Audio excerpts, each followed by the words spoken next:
5, 4, 3, 2, 1. Let's go. Diary of a Kidney Warrior podcast in partnership with Kidney Care UK, sharing faith, knowledge, hope, and love. Hi and welcome to Diary of a Kidney Warrior podcast. My name is Dee Moore and I am a stage 4 kidney warrior. This podcast is dedicated to encourage, educate, and inspire as we explore all aspects of kidney disease, chronic illnesses, and health. If you have any questions or ideas for topics you would like me to cover, please get in contact with me on social media using the handle Diary of a Kidney Warrior.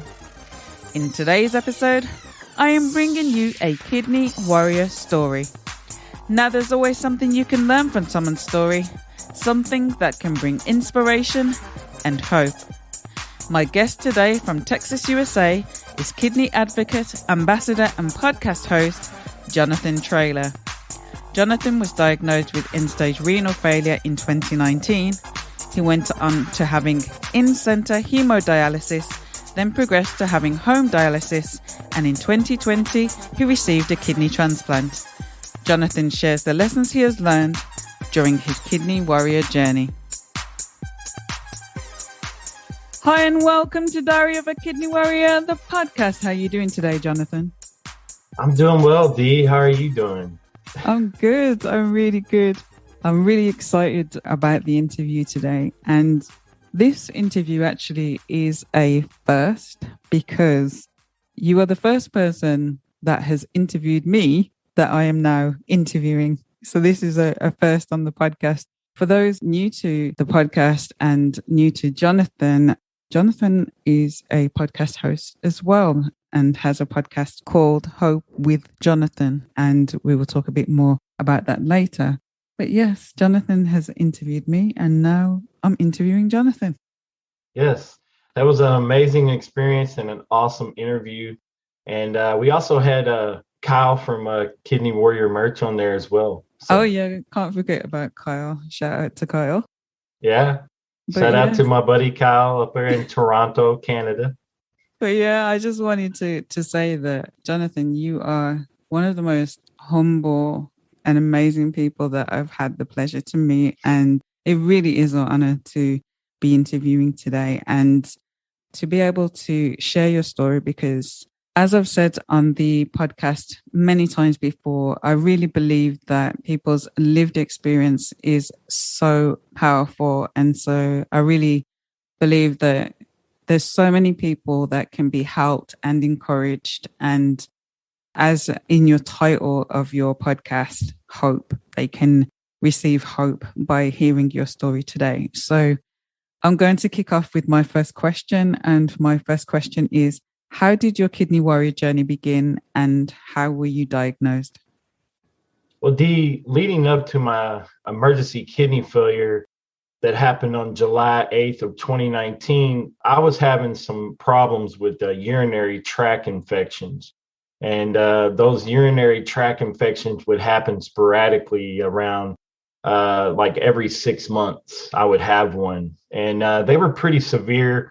It would be to the point that I would have a lot of pain and the urination would be the color of blood, and it was a very, very, very serious, urinary tract infections.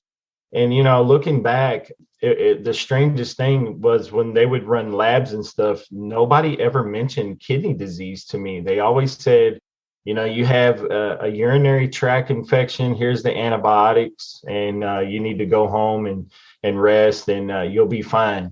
But they never mentioned kidney disease or anything like that. And then I had a really bad urinary tract infection, I believe, in 2017, and they actually had told me that I only had one kidney functioning at the time.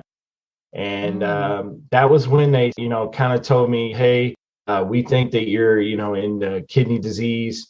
You're probably around stage 3. And that kind of seems like a common theme with kidney disease. A lot of people find out that they're, battling kidney disease around stage 3, it seems like. At least over here, I've interviewed a lot of patients, and most of them say, they found out around stage 3. So it seems to be kind of a common theme. But still, I went on, and then about, a little over about a year and a half later, I ended up in the emergency room on July 8th of 2019. It was a life-altering, head-spinning, scene out of your favorite medical television show type of experience. Literally, like, I was having a lot of symptoms and a lot of what I thought was flu symptoms. And I had no strength at all, chronic fatigue for days. I mean, just couldn't get out of the bed. And, I noticed I wasn't going to the bathroom, but I didn't think anything of it. I just thought that I was sick, and I just kept sleeping and sleeping. And I couldn't keep anything down. I had real extreme nausea. And my wife was just begging me to go to the emergency room. And, I kept being a stubborn husband and saying, no, I'm going to be fine. I'm going to be okay. I'm just fighting the flu. I'm going to be okay. And, she just kept persisting that I needed to get out of bed, and I needed to get moving, and, or we needed to go to the emergency room. And I went to try to get out of bed, and I literally just fell into the floor. Like, I had just no strength whatsoever, just fell on the floor. And my teenage son at the time, he was 17. He had to come in the room with my wife, assist me to get back in the bed. And at that point in time, that I knew something was really severely wrong. And I made it. Ultimately, I tried to go to the bathroom, and I noticed I still could not urinate. And I knew then that, something was really, really bad wrong at that point. And I noticed my breathing was off. All of a sudden, I just started breathing really heavily, as if I had ran a marathon. Like, I was just really out of breath, and my heart was palpitating out of my chest. It was just beating in this really strange rhythm.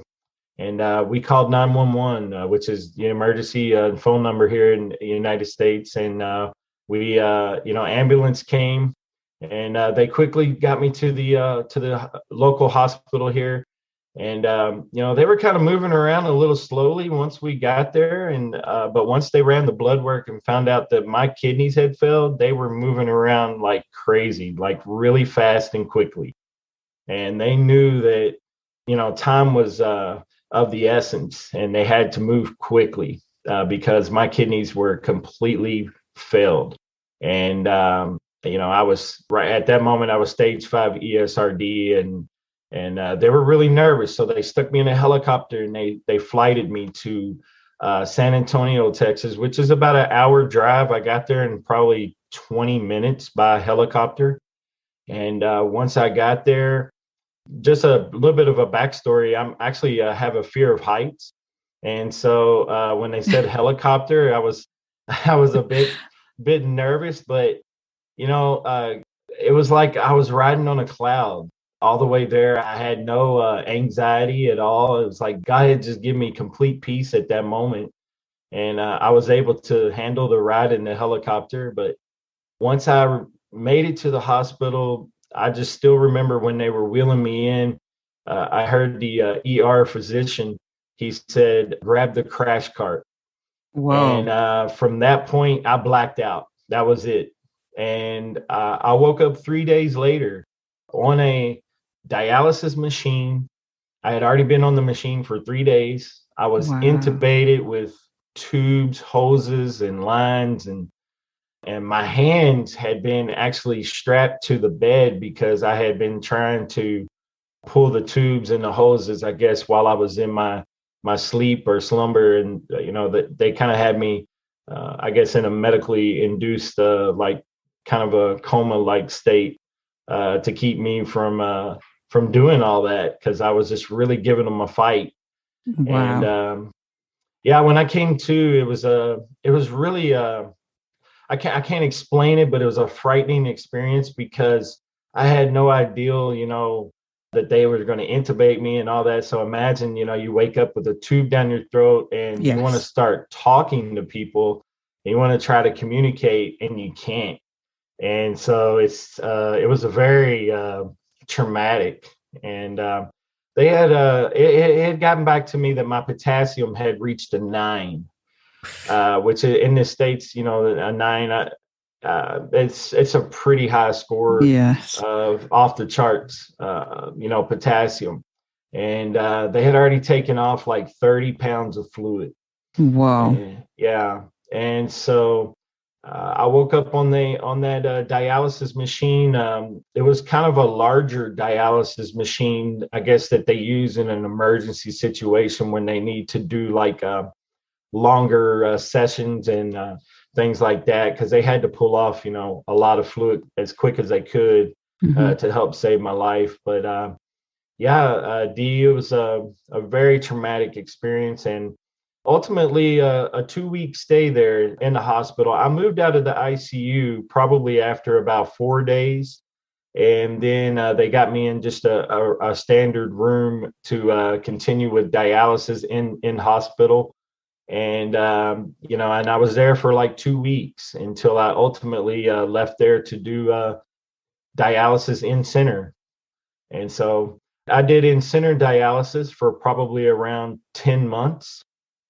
And then I actually progressed to do home hemodialysis for around 3 or 4 months before ultimately getting a gift of life of transplant. So, wow. So, rewinding back, that is quite a traumatic start to your kidney warrior journey. I mean, that must have been a real shock to yourself and to your family. I mean, when you came round and realized what was happening and started to see and understand the seriousness of your condition, I mean, what was going through your mind at that point? How were you feeling? How did you start to come to terms with it? it was frightening. I mean, I was like a deer in headlights. Just to let you know, I had no prior education on kidney disease or dialysis or transplant. I had no idea about any of it, had no education on it. And so it was tough. And, thankfully, I had a very strong support and supportive family that was there for me. And, we believe in the power of prayer. So they were definitely praying for me. But the support from my family was very helpful because I was in a state of complete shock. I mean, just like, wow, like what happened to me? Because literally, I mean, I went from the emergency room to in a helicopter, then to another hospital, and then woke up with all these tubes, lines, and hoses in me. And, so yeah, it was a head spinning, definitely a life altering situation. So it was frightening. But around probably the fourth day, that I had to do a lot of quick acceptance. I had to really start accepting what was going on and accepting it quickly if I wanted to survive. So you said that you felt that you had to accept it quickly. Why do you feel that you had to do it that way? Well, they were talking to me about a lot of changes that I was going to have to make. I mean, they immediately started talking with me about my diet, started talking to me about the effects of kidney failure, that, your heart can start failing you as well if you don't take care of your heart and things like that. And they were talking about just different side effects of having the kidney failure. Your muscles can waste away, and all type of different medical terms and things were being thrown at me. And I was like, I've got to definitely make some changes because I'm not going to be around if I don't. And I knew I had to, like I said, I just had to make some changes and accept what was going on so that I could, it was like, I had to deal with the fact that I was in kidney failure. And then I had to say, okay, what do I need to do next to get better and heal and figure out what the next step is so that I can be around for my family and things like that? Because I at some point while I was there, I wasn't sure I was going to even walk out of that hospital. And it was so scary and traumatic that I had to start accepting things quickly and with all the terms that they were throwing at me and different, things that they were talking about. You got to follow the renal diet. You got to exercise to keep your heart in good shape, and all of these different things that they were talking to me about. I knew I had to accept what had happened to me to move on and to move on to heal and figure out what the next step was for long term. And I knew it involved with dialysis, and believe it or not, the word transplant didn't come up until I was about 3 months in center. So, Right. yeah. So what were the changes that you felt that you needed to make? Well, first of all, it started with diet. Um, Prior to kidney failure, I was a guy that was eating a lot of pizza and cheeseburgers and fast food, and I was eating a lot of junk and things that were not good for me. Definitely were not on the renal diet. Um, I did everything I wanted to do in life. I ate what I wanted and did what I wanted. I was always a big, strong guy that could do whatever I wanted and lift whatever I wanted. And everybody always called on me to help them pick up things and lift heavy things because I was this big, strong guy, but I was always overweight. And I was always eating just bad foods that weren't really, good for me. And ultimately, I was also type 2 diabetic, and I had hypertension. And those are the top two leading causes, of course, of chronic kidney disease. So I wasn't managing those very well. I hadn't been going to the doctors and things like that like I should have in the years past.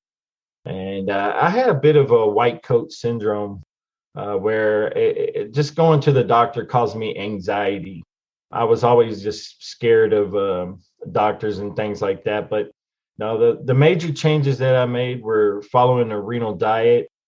I knew I had to adapt to it. I knew I had to cut out a lot of things that were going to be bad for me, and I gave up, milk and cheese, and I gave it all up like cold turkey because I knew I had to make some life altering changes right then and there if I wanted to survive and to be around for my family. So I promised my family that I would adapt to the renal diet, and my family helped me.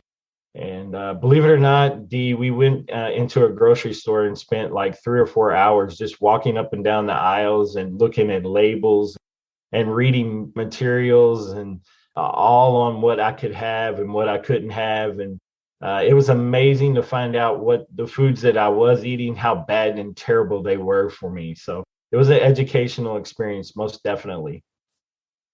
Having that support and help is such a blessing and so important. And taking that time to really make those changes, as you said, taking the time to read the labels. And on the surface, it's like, oh my gosh, I can't eat this, I can't eat that. But as you rightly said, it's about your quality of life. It's about having life. It's about being there for your family. It's about getting your health back. And it is a small sacrifice in comparison because it really is a life and death issue. And, I can definitely relate to making those lifestyle changes. And one of the things that I gave up was red meat. And, I really do like certain dishes to eat, and it was a real sacrifice. And sometimes when I smell, certain dishes, I'm like, but I'm looking at the bigger picture. I want to be here for my family. I want to be as healthy as possible. And it's so important and makes such a difference to your quality of life. Yeah. So you mentioned about going on to dialysis and being hemo and then home hemo. Did you have a choice of what type of dialysis that you went on? So did you choose hemo, or was that what you were placed on? Well, when you're in an emergency situation, you really have no choice but to have a catheter put in into your chest, the central line that they put into your chest. It runs down near your heart. And, I basically woke up with that already in me. and they had been already had me on hemodialysis. So, like I said, I had no prior education on other styles of dialysis. There's peritoneal dialysis that many people do. So I wasn't even aware of that choice. The hospital had already put me on that. So I just Right. stayed with that. And then, eventually, once I got into my center, my local center here, they started talking to me about getting a fistula. And I got the fistula put in. It's in my left arm on my left wrist here. And, and then after, some months of doing that, they had came to me and said, hey, we think you'd be a good candidate to switch over to home hemo. And I think I was starting to get on their nerves, D, and I'll tell you why. I started telling them how to run me on the machine because I had asked so many questions and done so much research on dialysis and things like that because I wanted to know. And and it's a little bit of their fault too because they were telling me every question I had, they would answer it. And so the more educated I got on the machine, I was telling them like, hey, you need to turn this down or turn this level down or or turn me off completely because I don't feel well. And so they got to a point where like this guy, he doesn't need to be in center. He needs to be doing this at home. I have an expression that you have to be your own health manager. So you were clearly very engaged in your care there, and then that led to you moving on to home hemodialysis. So how was the process of moving on to home hemodialysis, and what were the benefits of home hemo compared to in-center? Sure. Home hemodialysis was liberating for me. It helped liberate my schedule. I could do dialysis on my terms. And I felt like that I was getting a little depressed by doing the dialysis in center because I was locked into a schedule. It was Tuesday, Thursday, Saturday.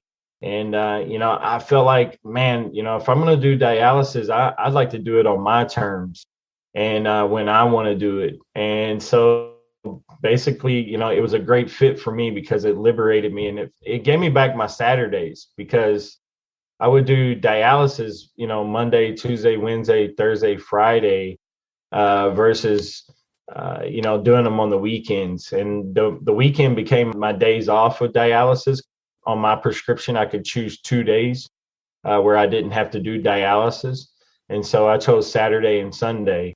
And, it really liberated me. But also the great thing for me was that with the prescription that I had for home hemo, my running time on the machine was a lot shorter. In center, I was looking at about 4.5 hours. And my treatment time at home during the week was around 2.5 to 3 hours. And so they're, a little bit shorter running time. And even though I had to do more treatments, they wanted me to do at least 5 a week. It liberated me because I could do it at nighttime when, we were sitting around watching TV, things like that. And that's really what we would do. We would set up the machine and maybe watch a movie or something like that while I was, running on the machine. And it was just a more relaxed atmosphere for me. I wasn't around other patients, wasn't exposed to, what other patients may be fighting, other illnesses and things like that. It was around the time also that COVID had came into play, really strongly here in the States. And I didn't want to be exposed in center with the COVID and the way things had been moving quickly with the COVID-19 and how it had came in really quickly. I didn't want to catch it, and so that was one of the other reasons why I switched to home dialysis. So from there, you went on to have a transplant. So tell me about how that came about. Well, I had a mentor tell me that it was going to come a time that I wasn't thinking about it. And that's literally what happened. we were going somewhere. I think we were leaving the house to attend some sort of get together or something. And I had gotten a phone call from a friend that I thought, they needed some sort of tech support because I'm into technology and I've done it for quite a long time. And a lot of people would call me from time to time to get like advice on, hey, I need help with my computer, this, that, or the other. So we were leaving out the door. So you can imagine I was kind of in a rush, and I didn't take the phone call.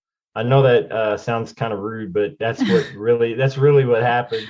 And my wife was like, well, I just got a text from her and I really think you should take the phone call.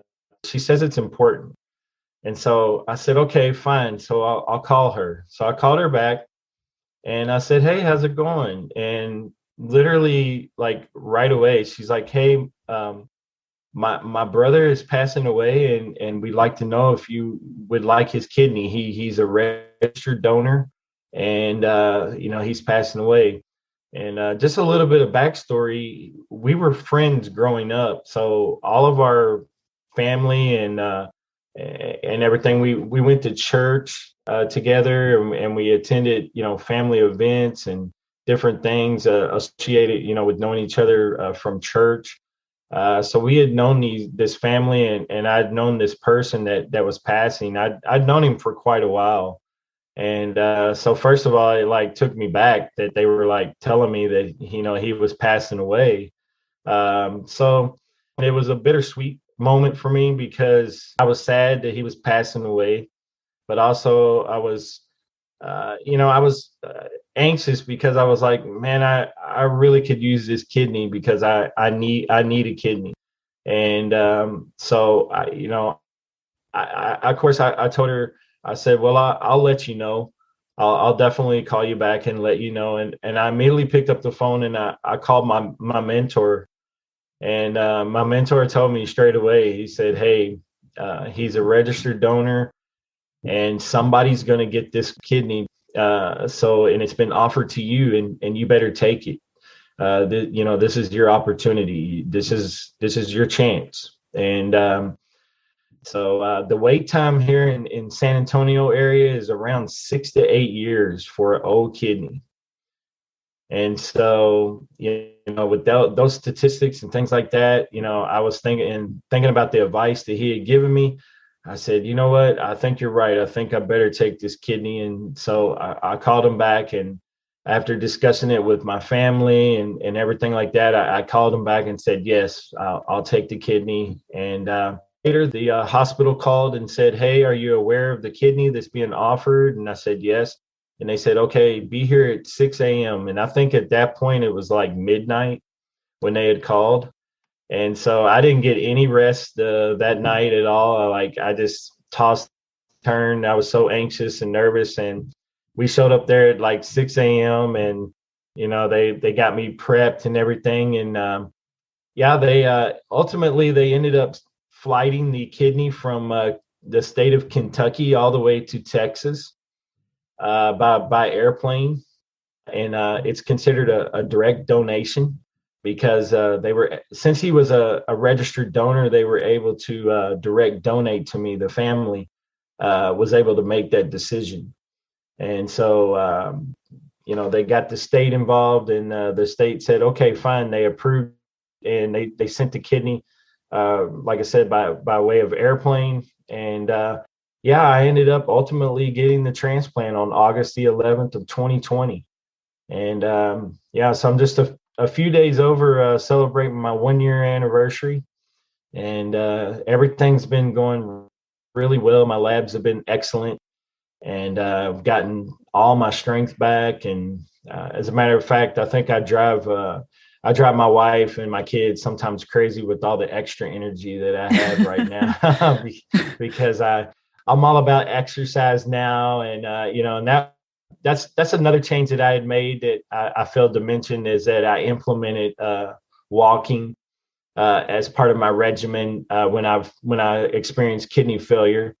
I implemented some sort of form of exercise. So walking became my form of exercise, I never was a runner or anything like that. And unless there was a really great meal in the kitchen or something like that, maybe I would run I would run from the couch to the kitchen to the table. But I implemented exercise, and so then after transplant, that's definitely something that I continued with, and I've been able to really grow with my exercising, where I'm now walking like 3 to 5 miles when I walk.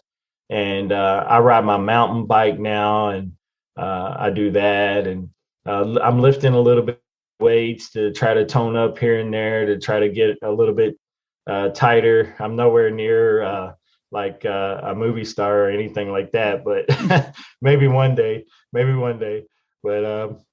no, it's been definitely it's been a journey. It's been an exciting one, and transplant, I can definitely say, is the best form of treatment when you're battling kidney failure.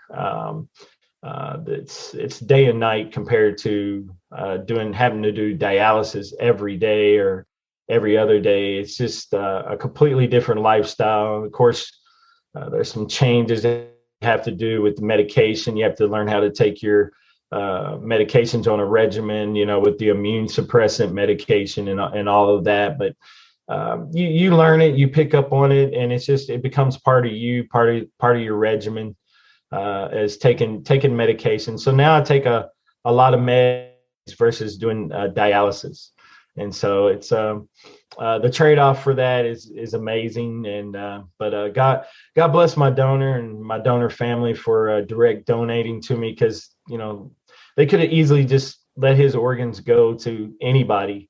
But they actually chose to direct donate to me. So shout out to them, and God bless them. Wow, that is so awesome and amazing. I mean, I've spoken about donation and direct donation on the podcast before, but to speak to you as somebody who, even before the person had passed, the family were actually considering who those organs could go to, and the difference that it's made to your life. I just think that's absolutely amazing. It's so wonderful to hear. And, happy kidneyversary. Thank you. And may you have many, many, many, many, many, many, many, many, many, many more. Thank you. I appreciate that. So in everything that you've learned in terms of your journey, as you said early on in your journey, you were asking a lot of questions about your care and learning and growing in your knowledge and experience. I know that you've paid this forward in terms of kidney advocacy and gone on to start your own podcast, Hope with Jonathan. So what made you decide to actually start to do the kidney advocacy work, and how did the podcast come about? Well, I was on quite a few different shows before. When I experienced kidney failure, I had done some podcasts with my mentor, Kent's Kidney Stories podcast, and that led to doing another podcast on another show, and that led to doing another one. And I just started making different contacts in the kidney community, and some really strong, influential people in the kidney community. And I don't know, I just found it exciting, and I thought it was a great tool to use for advocacy. And I realized that there wasn't that many platforms. I mean, there was a lot of different shows, but there needed to be more. And I felt like that I wanted to be a part of that. And so my Facebook page when I needed a kidney was Hope for Jonathan. And I believe it or not, I was sharing for other people when I needed a kidney myself. So I would see different people on Facebook. I would see them. I would see their story and their posts and stuff, and I would share it. I would share it for them as well. And never mind the fact that I needed a kidney, I just felt like, hey, I need to share this too. They're in the same boat I'm in. And so, and then once I received the kidney transplant, I was like, well, Hope for Jonathan, this doesn't really need to be Hope for Jonathan anymore. And I started coming up with ideas for shows, and the word hope is so powerful and impactful that I thought, you know what, I'll stick with hope with Jonathan. And and like I said, I changed it from hope for Jonathan to hope with Jonathan. So because I got the kidney transplant, so I thought that the word hope. My mom told me that it could stand for heaven opens possibilities every day. Oh, I And like that. and so, and my mom's been real impactful in my life. And so I was like, no, that's awesome, Mom. So, I took that, and that became the concept of the show. Was I would share for others and help them try to find a kidney by interviewing them and sharing their story. And and then we kind of come up with the concept of, hope with Jonathan. We share stories of hope. And the stories in the interviews, I call them stories. They're really real life stories. They're interviews. I've learned that not one of them are the same. They're much different, and everyone has a unique story. The common theme is kidney disease, but each one of us have sort of a unique story of how we got there.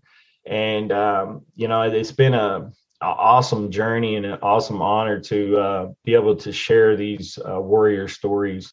And I'm really thankful for the podcast because it just helps keep me engaged with my own treatment. I hear stories about, different people, what they're fighting, what they're going through. And, it's not that you want to compare your story to theirs, but sometimes when I listen to some other people's stories, I'm like, man, there's no way that, that I could have survived that. And I'm taken back by a lot of the stories because I realize that even though I've been through a lot, there's so many people out there that have been through so much more than me. And so in a lot of ways, it makes me a lot more grateful, for what I've been able to, get through and experience, and a lot more appreciative of my kidney and all of that. So it's definitely been an amazing journey, and I'm really, really excited about what's happening with what we're doing. It absolutely helps to put things into perspective when you hear what other people have been through. And like you said, your journey was absolutely tough, and it's not taking away from that. But like you said, it's like when you hear what other people go through, it's like, oh my gosh, I haven't been through anything in comparison. So it really does help bring that perspective and helps ground you to say, I've been through a lot, but it could have been worse, or the different things and lessons that you can learn from each person's story. So I absolutely relate to that. And again, as I mentioned at the beginning, before you even found your kidney, you started the work helping other people to look for a kidney for themselves. And that really does show what a humble and caring guy you are, as I said in the beginning.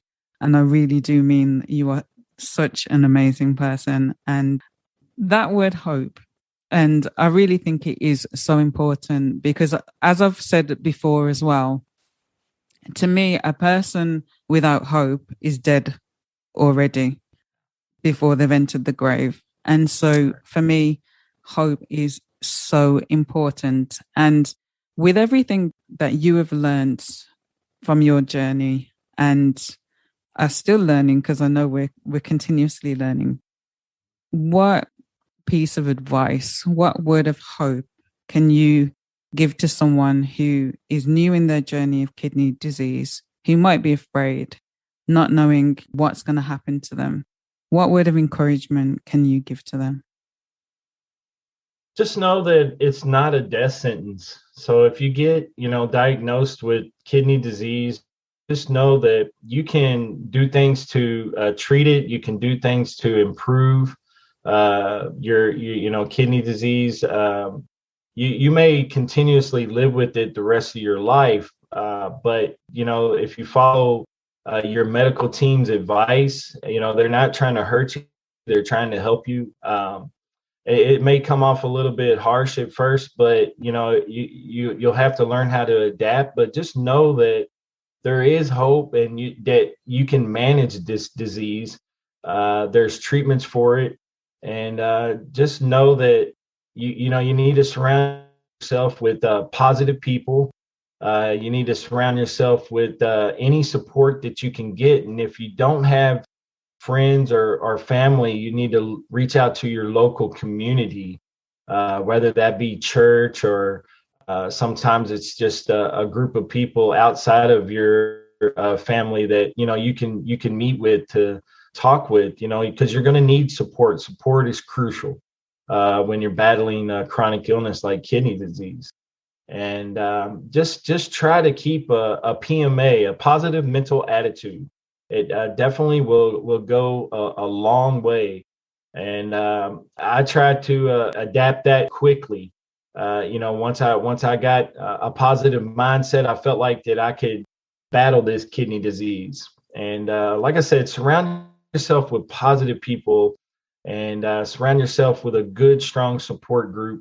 Because once you connect with other people that are battling what you're going through, you're gonna find a kinship and a connection, and you'll utilize those people on days that you have tough days and battles. Like I said, support is just so crucial when you're battling kidney disease. You don't want to go through it alone, but just know that there is hope and there are treatments, and you can improve your life with battling kidney disease just by making some changes. Like I said, following a renal diet, things like that, and taking the advice of your medical team. Thank you. That's amazing advice. Thank you. What myths about kidney disease would you like to debunk? Well, there's myths about donation, organ donation. If I give you my kidney, then I'll just die. And I've heard that before. if I donate you my kidney, then I'm gonna die. And so that's something that I heard a lot, and it's not true at all. I mean, I'm living with one kidney right now, and so you can definitely live life with one kidney, and you can live a healthy life. And the statistics show that you can be a donor and live a great life with just one kidney. And there's many people that have done so. And so that's one myth in particular that I think needs to be out there for someone that's contemplating, possibly thinking about being a donor, is that that's a myth that people, I think, often misunderstand about organ donation, for at least for a kidney, is that you can definitely live life with one kidney. So definitely do your research, do your due diligence, and know the facts before you make that decision. And but always know that, keep in the back of your mind, that you can live life with one kidney. And so I definitely wanted to share with that on that note. That is one that comes up very often, because I think people have the misconception that donation is something that happens after death. A lot of people don't think about living donation. And when they do, as you said, they think, well, if I give my kidney, I'm only going to have 50% function. I'm not going to have quality of life, etc. But as you've rightly said, you can live a full and healthy life with one kidney. And, I've interviewed several people that are proof of that. So yeah, definitely continuously debunking that myth. Right. Yep. Quite often we focus on what kidney disease has taken away from our life. And it's very easy to focus on the negative side of things. So I'm going to flip that on its head now. And I'm going to say, what has kidney disease given you? What has this journey done for your life in a positive way that maybe you wouldn't have had you have not had this disease? Well, the kidney disease totally changed my life. And when I had a near-death experience, it totally altered my life completely. And I would say it changed me for the better. And it showed me that I could be an impactful person to help other people. And I really think that that's why God spared me, is for me to be able to help other people and share my story. There's power in sharing your story with other people. And I just felt like that God had spared my life to be able to be, impactful and help them share their story and get the message out about kidney disease. And so, if anything, it totally changed my mindset and turned me around completely. The way that I was before, I was still a nice guy and everything, but if you would have told me I would have had a show like Hope with Jonathan, I would have probably laughed at you prior to kidney disease. But after kidney disease and thankfully and gratefully, it changed me into a more appreciative, more grateful person for life. And I appreciate my life every day, and knowing the fact that I'm gonna, hopefully, and God willing, I'm gonna continue to see my, children grow and, eventually one day, get married and all that stuff, grandchildren and things like that. So every day I'm more thankful that the experience happened, because I think it changed me into a more appreciative person for life, and also gave me passion to want to help others. And so I'm actually appreciative for the experience. I'm not bitter at all about the whole near death experience or anything. It's been a life altering experience, a frightening experience, but also I'm grateful for it. And so it just completely changed me for the better. Wow, that is awesome. And again, just your humility just shows straight the way through that. So thank you so much for sharing that. One thing that quite often, we as kidney warriors ourselves, isn't just us that is affected by our kidney disease, our families and the people around us, our loved ones are affected too. So what advice would you give to the family member of somebody who is going through the different stages, whether they're on dialysis or they've had a transplant or been diagnosed? What advice would you give to someone's family member or friend of support? Well, I would tell them to try to be as understanding as possible. Your family member is going through a traumatic event in life, a change in life. And kidney disease not only affects them, but it's going to affect the whole family. And so be patient with them. And on the flip side of that, also try to learn as much as you can about the disease so that you can get a better understanding about what your family member is going through. And because, there's going to be some medical terms that they're going to pick up that you're not going to understand. And so it's probably best for you to go ahead and do your research and start, Google will be your friend. You start searching, kidney disease and dialysis and all this stuff, and you'll get some education on it really quickly. And but I would say the most important thing would be to show them love and compassion, and be patient with them, because they're going through a change, and it's going to be a journey for them. And so definitely learn as much as you can, and always try to be positive around that person, because they're going to need as much encouragement as they can get. So that would be the advice that I would give a family member. Thank you. So how can the listeners connect with you online and your podcast? Well, I actually built a website, www.hopewithjonathan.com. And from there, they can pretty much follow us on all of our social media platforms. They can subscribe to the YouTube channel. They can actually listen to podcast episodes or watch the live interviews. They can do all that right from the website. So that would probably be the best location for them to go. And they can go over there and find out more information about Hope with Jonathan, what we're all about. So definitely, if you get a chance, go check out the website. And I know that you're also on the rest of social media, Instagram, Facebook as well. Oh, yeah. TikTok. Oh, yeah. Oh yeah. Yeah, I'm an avid social media person. So pretty much if there's a popular platform, I'm pretty much on it. So I do a little bit of dancing on TikTok, but not really, not really. But just trying to raise as much awareness as I can.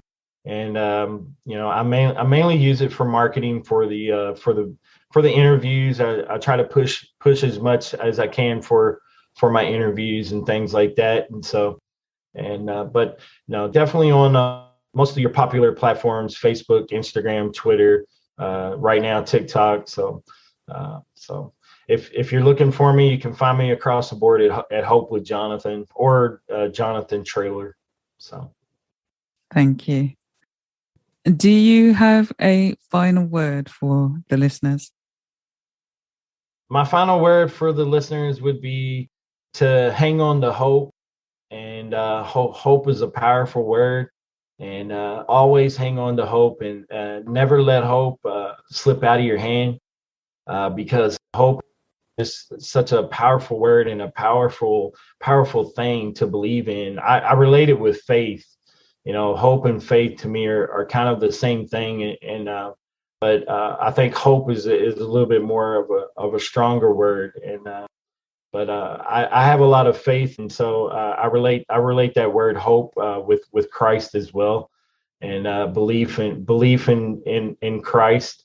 And so, but hang on to hope, man. Sometimes that's all you have is hope and belief. And like you had mentioned before, is without it, you're virtually dead, without believing in something. And so just believe in the power of hope, and never let it slip out of your hands. Just always try to stay as positive as possible, and just hang on to hope. Thank you so much. Thank you so much for sharing such amazing advice, for sharing your story. And I know that this will encourage so many people. Thank you so much, Jonathan. No, I really appreciate the opportunity, Dee, and I really appreciate what you're doing also in the kidney community. It's amazing. Your podcast is amazing. So I appreciate the opportunity. Thank you for listening to Diary of a Kidney Warrior podcast. And don't forget that you can contact me on social media using the handle Diary of a Kidney Warrior. Please do subscribe to the podcast, and please do tell a friend. New episodes of this podcast are released every other Monday. Until next time, take care and choose to live. Diary of a Kidney Warrior, sharing faith, knowledge, hope, and love.